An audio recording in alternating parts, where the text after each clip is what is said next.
कोविड-19 से पूरा विश्व और हमारा देश ग्रसित है। ऐसे में एक कल्याणकारी राज्य की सफल तस्वीर आ रही है झारखंड से। राज्य के युवा मुख्यमंत्री हेमंत सोरेन लगातार ले रहे हैं लोक हितकारी फैसले। देखते हैं हेमंत सरकार की कुछ तैयारियों को। हर प्रकार के कार्ड धारक एवं बगैर कार्ड सभी परिवारों को मिलेगा भरपूर राशन। शहरों में खोले गए हैं सीएम किचन, दाल भात केंद्र, कम्युनिटी किचन, मुख्यमंत्री दीदी किचन, ताकि राज्य में कोई भी भूखा न रहे। क्वारंटीन केंद्र और आइसोलेशन वार्डों के पुख्ता इंतजाम। जमाखोरी और कालाबाजारी पर लगाए गए रोक। करेंगे कोरोना पर साथ मिलकर प्रहार, ताकि कोई न सोए भूखा एक भी रात। जन जन के साथ है हेमंत सरकार। एक सर्किट हाउस।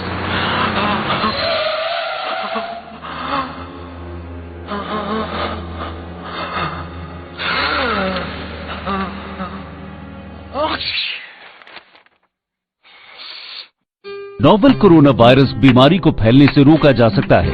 खांसते और छींकते वक्त अपने मुंह पर रुमाल और टिश्यू रखकर इसे फैलने से रोक सकते हैं। अपनी सुरक्षा के लिए हमारी मदद करें। अगर आपको खांसी, बुखार या सांस लेने में तकलीफ हो तो तुरंत नजदीकी स्वास्थ्य केंद्र जाएं या हेल्पलाइन नंबर 911123978046 पर संपर्क करें।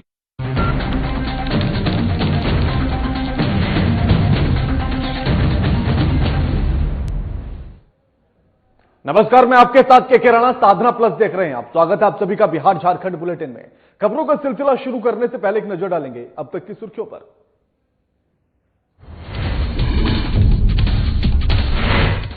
रोहतास के डालमिया नगर वार्ड नंबर 7 में खुली सरकार के दावों की पोल। आर्थिक तंगी से परेशान गोलगप्पा बेचने वाले ने किया खुदकुशी करने का प्रयास। भुखमरी की समस्या से परेशान है पूरा परिवार। एम्बुलेंस के अभाव में 4 साल के बच्चे ने तोड़ा दम। कैंसर पीड़ित बच्चे को इलाज के लिए जाना था पटना। पटना से चल रहा था बच्चे का इलाज।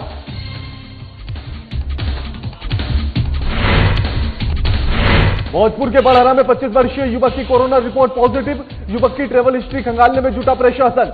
पूरे इलाके को सील कर लोगों को किया गया होम क्वारंटीन। सैनिटाइजेशन की कवायद शुरू। पटना पुलिस को मिली बड़ी सफलता। पुलिस ने खून का अवैध कारोबार करने वाले गिरोह का किया भांडाफोड़। पुलिस ने छापेमारी कर 2 आरोपियों को किया गिरफ्तार।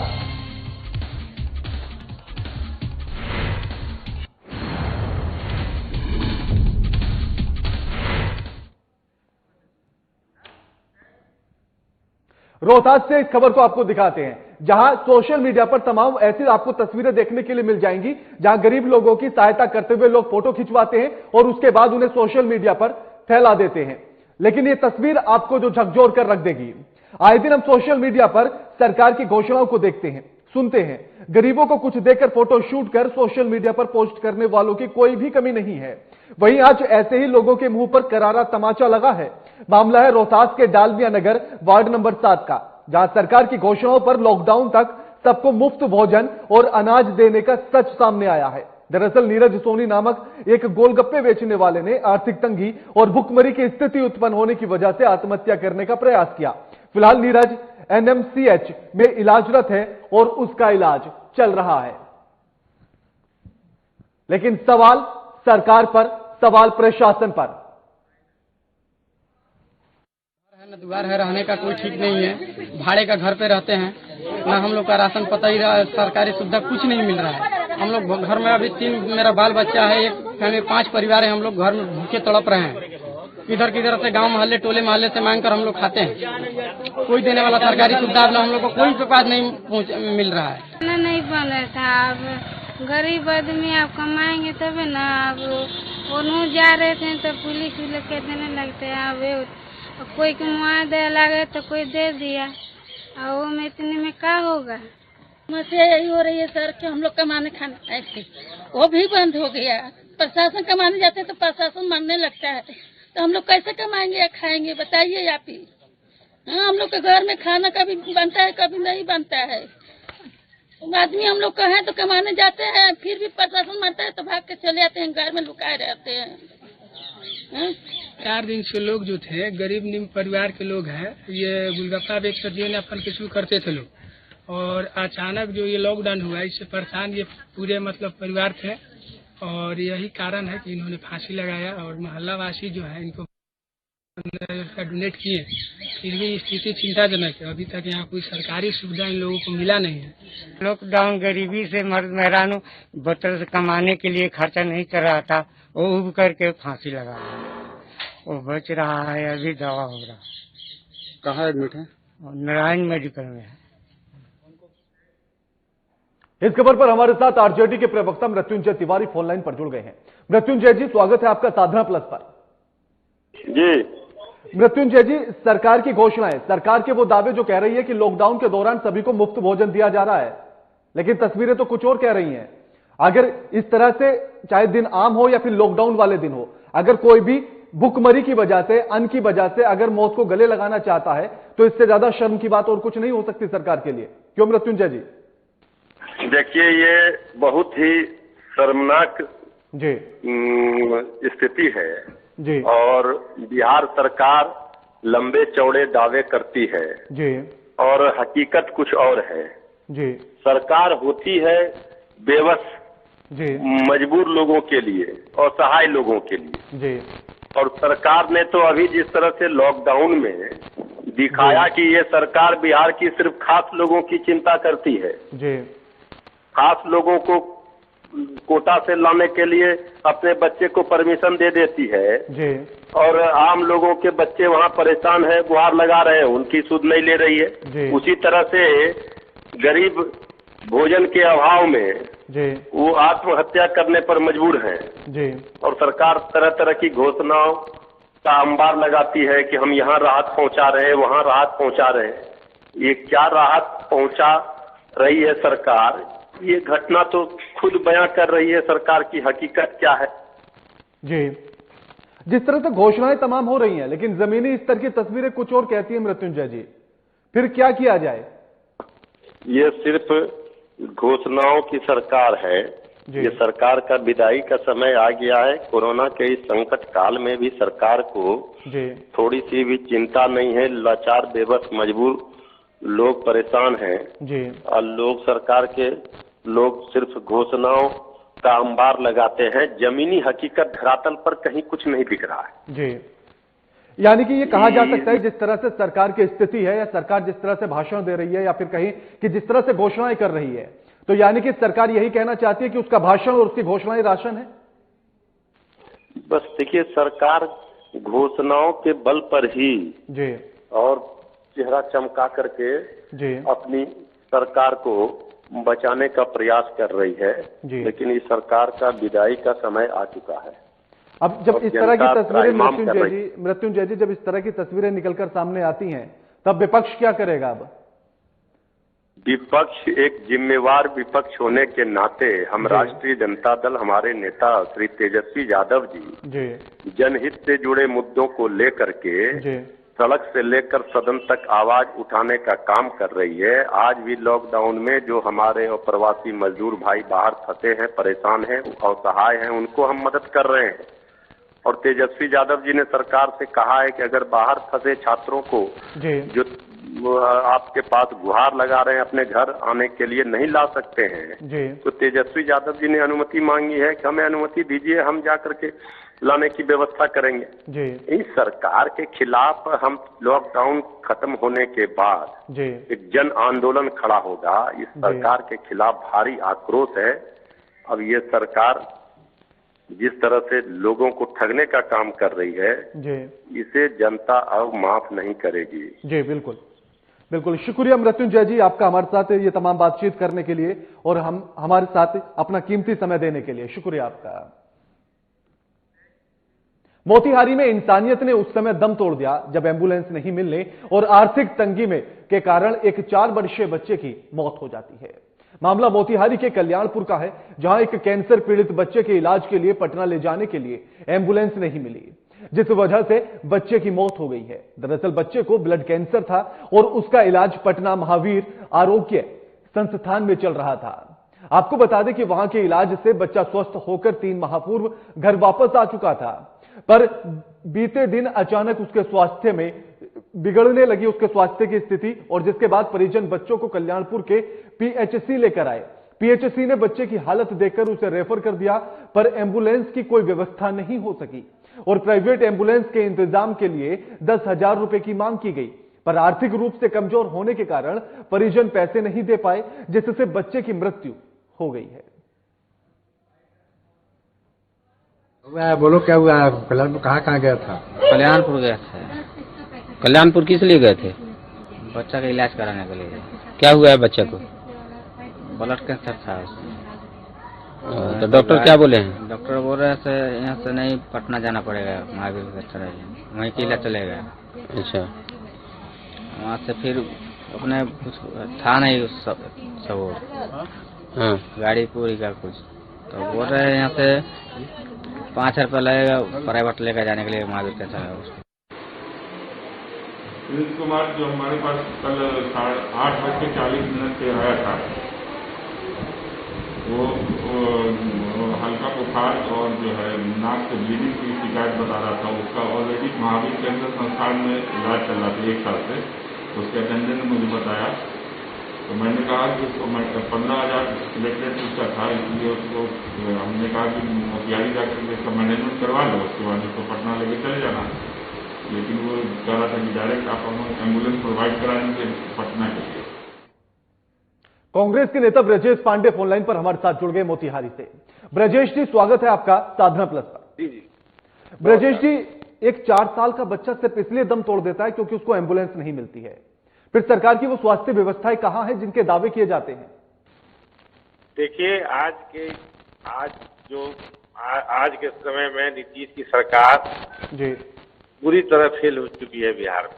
जी कहीं भी स्वास्थ्य के क्षेत्र में कहीं कोई काम नहीं किया गया है जी, जिसका नतीजा आप देख लीजिए। एक 4 साल का बच्चा जी, जिसका माता पिता सक्षम नहीं था 10,000 रुपया देके पटना ले जाने के लिए, वो एम्बुलेंस के अभाव में दम तोड़ गया। इसी से सरकार के कितना अक्षम है ये साबित हो जाता है। ब्रजेश जी, जब पूरा देश कोरोना जैसी महामारी के चपेट में हो, बिहार राज्य भी कोरोना महामारी की चपेट में है, उसके बाद अगर बिहार के अंदर सिर्फ एक एम्बुलेंस का इंतजाम नहीं हो पाता है, उसकी व्यवस्था नहीं हो पाती है, तो कैसे इस बात पर यकीन किया जाए कि स्वास्थ्य विभाग अलर्ट होगा और कोरोना जैसी महामारी को मात दे पाएगा? देखिए, ये तो माननीय मंत्री को समझना चाहिए, मुख्यमंत्री जी को समझना चाहिए कितना दुखद है और कितना संवेदनहीन सरकार है जी। आप इसी समझ सकते हैं कि 25,000 छात्र फंसे हुए हैं कोटा में जी। सरकार उसको भी लाने के लिए नहीं तैयार है। बिहार के लाखों मजदूर जी 15 साल से इनकी सरकार है, बाहर फंसे हुए हैं, जो हर एक बॉर्डर पर, यूपी बॉर्डर पर, गोपालगंज के बॉर्डर पर, देवरिया बॉर्डर पे, सब पर लॉकडाउन के कारण पड़े हुए हैं। सभी राज्यों की सरकार ने अपने अपने लोगों को बुला लिया जी। लेकिन आप समझ लीजिए कि हमारे यहाँ स्वास्थ्य व्यवस्था कितना खराब स्थिति में है कि हमारे पास जगह ही नहीं है कि उतने लोगों को ले आके क्वारंटाइन करके उनको वापस घर भेजा जाए। न कोई जांच की व्यवस्था है। खुद अभी हम अपने अनुमंडल मुख्यालय में पीपीई किट, स्कैनर, ग्लव्स ये खुद अभी देके आ रहे हैं। मैं ऑन वे हूँ, रास्ते में हूँ। ये बहुत दुखद घटना है और इसमें तो स्वास्थ्य मंत्री को इस्तीफा देना चाहिए जी। ब्रजेश जी, आपके हिसाब से इसमें कौन दोषी है कि एक एम्बुलेंस का इंतजाम नहीं हो पाता है? सरकार, प्रशासन या स्वास्थ्य विभाग? घटना है, सरकार को भी इस पर संज्ञान लेना चाहिए जी। और तमाम जिम्मेवारी माननीय विभागीय मंत्री पर आता है। अगर उनके पास एक बच्चा, गरीब आदमी का बच्चा जी एम्बुलेंस के बिना दम तोड़ जाता है, कितनी शर्मनाक बात है। और ये सरकार के लिए और बिहार के लिए भी खास, हम लोग के लिए आज कोरोना जैसे वैश्विक महामारी से निपटने के लिए हम लोग सब लोग, कोई भी दल का लोग मिल के काम कर रहे हैं जी। लेकिन इन लोगों को, जो भारतीय जनता पार्टी के लोग हैं, इनको राजनीति और हिंदू मुस्लिम से कोई अलग हट के इनके पास कोई एजेंडा ही नहीं है। कैसे ध्यान देंगे आप सोचिए। मंगल पांडे जी मंत्री है, विभागीय मंत्री हैं, क्या उन्होंने व्यवस्था किया है कि एक बच्चे को, एक गरीब आदमी को एम्बुलेंस नहीं मुहैया कराया जा रहा है कि पटना जाके अपना इलाज करा सके? ये बहुत दुखद घटना है जी। मैं तो इस पर मंगल पांडे जी का इस्तीफा मांगता हूँ। उनको इस्तीफा दे देना चाहिए, विभाग नहीं चला पाने में सक्षम है तो। जी बिल्कुल, शुक्रिया आपका ब्रजेश पांडे जी हमारे साथ तमाम बातचीत करने के लिए और अपना कीमती समय हमें देने के लिए। एक छोटे से ब्रेक के लिए रुकेंगे, जल्द हाजिर होते हैं।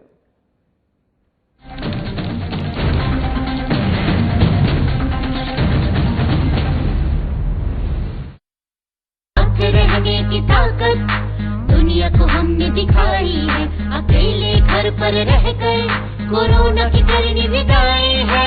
स्वस्थ रहेंगे, स्वस्थ रखेंगे, हर घंटे हम हाथ धोएंगे, ना भीड़ में जाएंगे, ना भीड़ हम बनाएंगे। झारखंड में कोरोना को नहीं फैलने देंगे, सजग रहेंगे, संयमित रहेंगे, अफवाहों को ना हम सुनेंगे। सरकार प्रशासन की हर बातों पर करेंगे अमल, कोरोना को हराकर लौटाएंगे हम चहल पहल। हर घंटे में 20 सेकंड तक साबुन से हाथ धोएं। जिनमें दिखे लक्षण उनसे 2 मीटर की दूरी बनाएं। लक्षण दिखने पर डॉक्टर से जांच करवाएं। नाक का मुंह पर हाथ न लगाएं। हर क्षेत्र से कोरोना को भगाएं। सजग रहें, स्वस्थ रहें। हेमंत सरकार हर पल आपके साथ। सूचना और जनसंपर्क विभाग झारखंड सरकार द्वारा जनहित में जारी।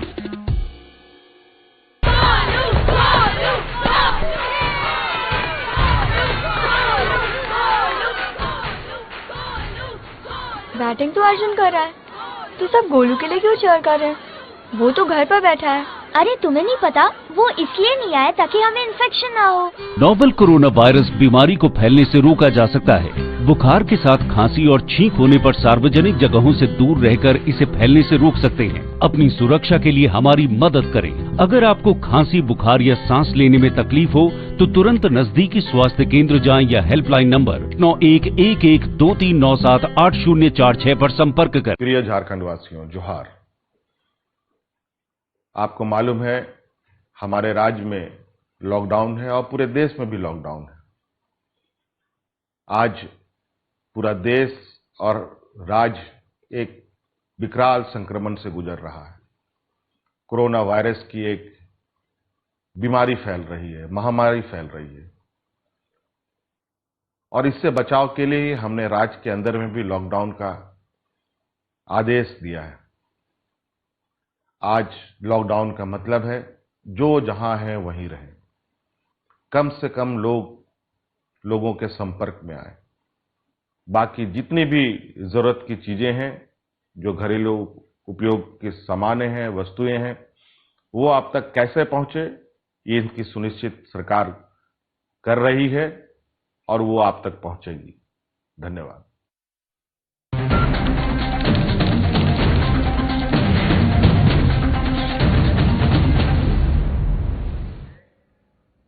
ब्रेक के बाद स्वागत है आप सभी का। लेकिन इसी बीच एक बड़ी खबर आ रही है पटना से, उसका रुख करेंगे। पटना से इस वक्त की बड़ी खबर, पुलिस को एक बड़ी सफलता हाथ लगी है। पटना पुलिस को मिली एक बड़ी सफलता। पीएमसीएच से फरार 2 कैदी हुए गिरफ्तार। कोरोना टेस्ट के लिए पीएमसीएच के आइसोलेशन वार्ड में भर्ती कराया गया था। चोरी के आरोप में ये गिरफ्तार किए गए थे। शाहपुर थाना और मनेर थाना क्षेत्र से इनकी गिरफ्तारी हुई है। साथ ही आपको बता दें कि 16 अप्रैल को ये जब इनको आइसोलेशन में भर्ती कराया गया था, उसके बाद 16 अप्रैल को खिड़की की रोड को खिसकाकर ये फरार हो गए थे। पटना पुलिस को एक बड़ी सफलता हाथ लगी है, जहां पीएमसीएच से फरार 2 कैदियों को अब गिरफ्तार कर लिया गया है। इसी पर हमारे साथ पटना से हमारे संवाददाता अनिल कुमार फोन लाइन पर जुड़ गए हैं। अनिल, पटना पुलिस को सफलता मिली है, पीएमसीएच से जो 2 कैदी फरार हुए थे उनको गिरफ्तार कर लिया गया है। पूरी जानकारी क्या है इस मामले से जुड़ी हुई, अनिल?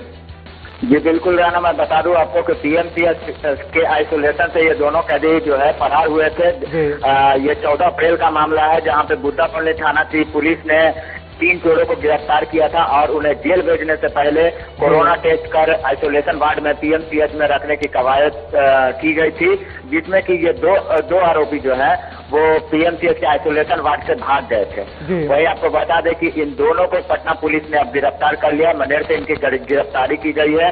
जो फरार दोनों जो है फरार कैदी वो शाहपुर थाना क्षेत्र और मनेर थाना क्षेत्र के से ही गिरफ्तार किए गए हैं। वही बता दें कि ये जो दोनों आरोपी है ये अब कैसे गए वहां तक, मनेर तक, शाहपुर तक, ये भी एक बड़ा सवाल उठता है। इनकी किसी सहयोगी ने इनकी मदद की है, ये भी एक बड़ा सवाल उठता है, जिस पर तमाम बिंदुओं पर पुलिस जो है अब छानबीन अपना आगे जारी कर दी है। जी बिल्कुल। और ऐसे में क्या इनको फिर से क्वारंटीन किया गया है, फिर से आइसोलेशन में भर्ती किया गया है जांच के लिए? जी बिल्कुल, जी बिल्कुल राणा, इनको फिर से पीएमसीएच लाकर पूरी बंदोबस्ती के साथ इनको अब क्वारंटाइन किया जाएगा, जिसके बाद इनका जो टेस्ट होगा वो रिपोर्ट आने के बाद ही इनको जेल भेजने की कवायद जो है वो शुरू की जाएगी। जी शुक्रिया अनिल आपका हमारे साथ ये तमाम बातचीत करने के लिए और जानकारी साझा करने के लिए।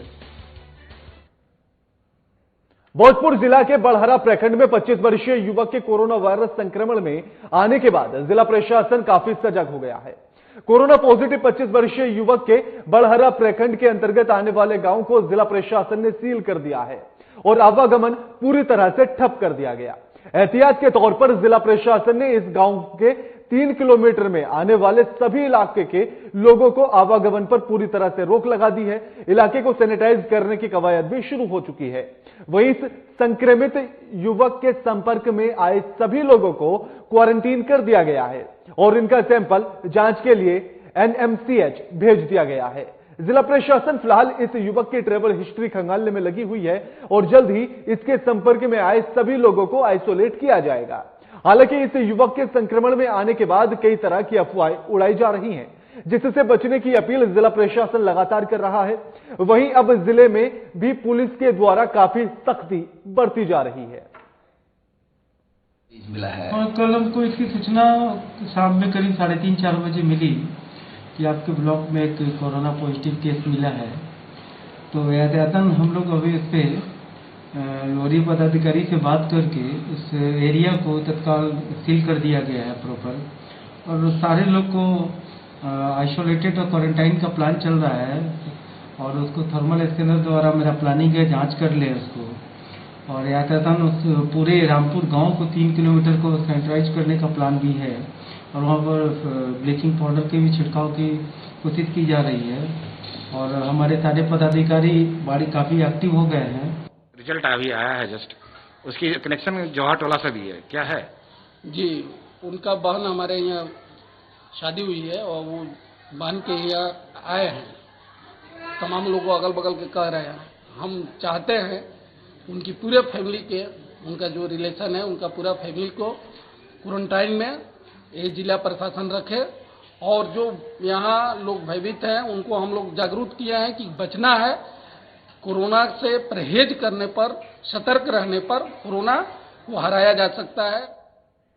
राजधानी पटना पुलिस को एक बड़ी सफलता हाथ लगी है। पटना के जक्कनपुर थाना पुलिस ने खून का अवैध कारोबार करने वाले गिरोह का भांडाफोड़ किया है। मामला पटना के जक्कनपुर थाना अंतर्गत पोस्टल पार्क खास महल इलाके का है, जहां धड़ल्ले से खून का अवैध कारोबार संचालित किया जा रहा था। पुलिस ने इस मामले में छापेमारी कर 2 अपराधियों को गिरफ्तार कर लिया है। इनके पास से पुलिस ने 4 ब्लड बैंक भी बरामद किए हैं और इस घटना की पुष्टि जक्कनपुर थाना अध्यक्ष मुकेश वर्मा ने की है।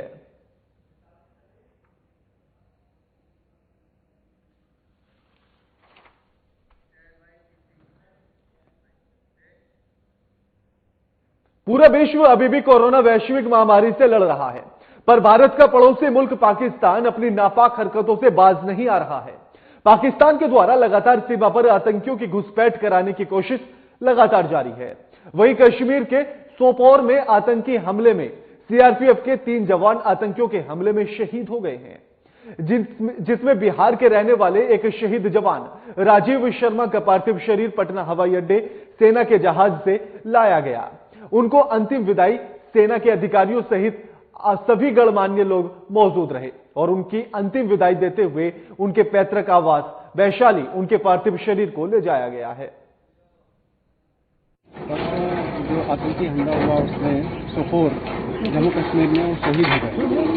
हमारे सीआरपीएफ के 3 साथी शहीद हुए और हेड कांस्टेबल राजीव शर्मा उनमें से एक थे। आज उनके मॉर्टल रिमेन शहीद के यहाँ पर आए हैं पटना एयरपोर्ट पे। हम लोगों ने श्रद्धांजलि अर्पित की है और अभी उनके पैतृक गांव जा रहे हैं वैशाली में, वहाँ पर भी सम्मान दिया जाएगा और सीआरपीएफ के तरफ से जो भी संभव होगा हम लोग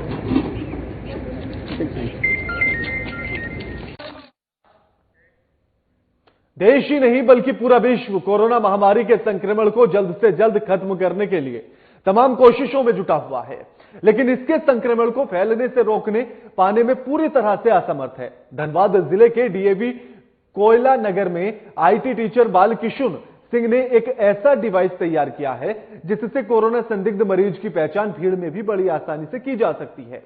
देश में बढ़ रहे कोरोना संक्रमित मरीजों की संख्या पर गहन चिंतन और अध्ययन करते हुए आईटी टीचर बालकिशुन सिंह ने एक डिवाइस तैयार की है। सार्वजनिक क्षेत्रों में इस डिवाइस का प्रयोग कर कोरोना संदिग्धों की पहचान को पहले की अपेक्षा और भी सरल बनाता है। अब तक कोरोना के लक्षण पाए जाने वालों की स्क्रीनिंग के आधार पर उन्हें क्वारंटीन करते हुए उनका सैंपल लिया जाता था, लेकिन यह प्रोजेक्ट भीड़ में खड़े या फिर चलते व्यक्ति की स्क्रीनिंग कर एडमिन को जानकारी उपलब्ध करा देता है।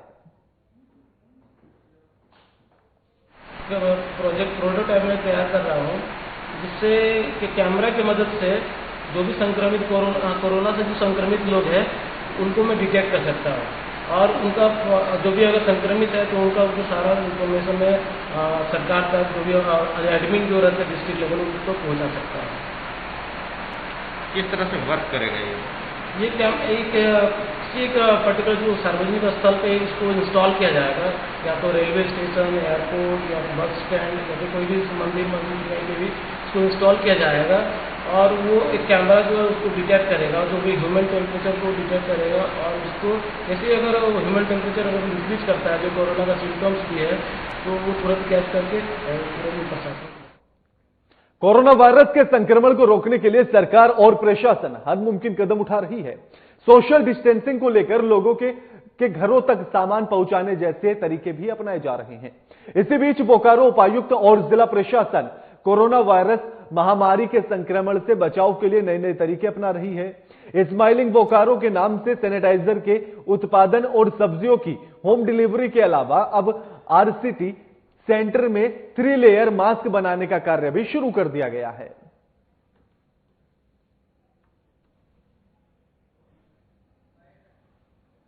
जिला प्रशासन के थ्रू जो है हमें 50,000 मास्क बनाने का कार्य को दिया गया है, जो हम अपने ट्रेनिंग के माध्यम से जो यहाँ से ट्रेनिंग ले चुके हैं आरसीटी के माध्यम से हम लोग इसको बना रहे हैं। अभी जो है हमारे साथ 7 महिलाएं जुड़ी हुई हैं। हम लोग चाह रहे हैं कि और जितने भी लोगों ने हमसे ट्रेनिंग लिया है इस इंस्टीट्यूट से उनको अधिक से अधिक से जोड़ा जाए, ताकि ये 50,000 का जो लक्ष्य है इसको जल्दी हम लोग करके गरीब लोगों तक जो ये मास्क पहुंचाने का कार्यक्रम जिला प्रशासन की सोच है उसमें हम लोग भागीदारी अपनी निभा सके। जो मात्र 10 रुपये में आप देख सकते हैं ये 3 लेयर मास्क जो कोरोना से बचने के लिए बहुत ही लाभकारी है, और जिला प्रशासन के इस कार्य को हम सराहना करते हैं। लॉकडाउन की अवधि बढ़ाने के बाद बिहार झारखंड से सटे चौरदाहा बॉर्डर पर पूरी तरह से सील कर दिया गया है। इस बॉर्डर पर दंडा अधिकारी सहित पुलिसकर्मियों की तैनाती कर दी गई है, जहां 3 शिफ्ट में पुलिस के द्वारा वाहनों की चेकिंग की जा रही है। बॉर्डर पर सील होने के कारण सड़कों पर पूरी तरह से सन्नाटा पसरा हुआ है। वहीं इक्का दुक्का वाहन ही आ जा रहा है। आने जाने वाले वाहनों की सघन चेकिंग की जा रही है। ये बिहार और झारखंड के बीच का जो बॉर्डर चौराहा है, यहाँ जो लॉकडाउन में चौराहा बॉर्डर पर हम लोग का जो ड्यूटी लगाया गया है, हम लोग लॉकडाउन के अंतर्गत सभी गाड़ी वाहन को बाहर से जो झारखंड बंगाल से जो गाड़ी आ रही है और बिहार में हम एंट्री दे रहे हैं, इसके सरकार के द्वारा परमिशन दिया गया है, वही गाड़ी को हम अंदर जाने दे रहे हैं, और ट्रांसपोर्ट वगैरह जो आ रही है उसको। बुलेटिन में फिलहाल इतना ही। लगातार खबरों के लिए देखते रहिए साधना प्लस। नमस्कार।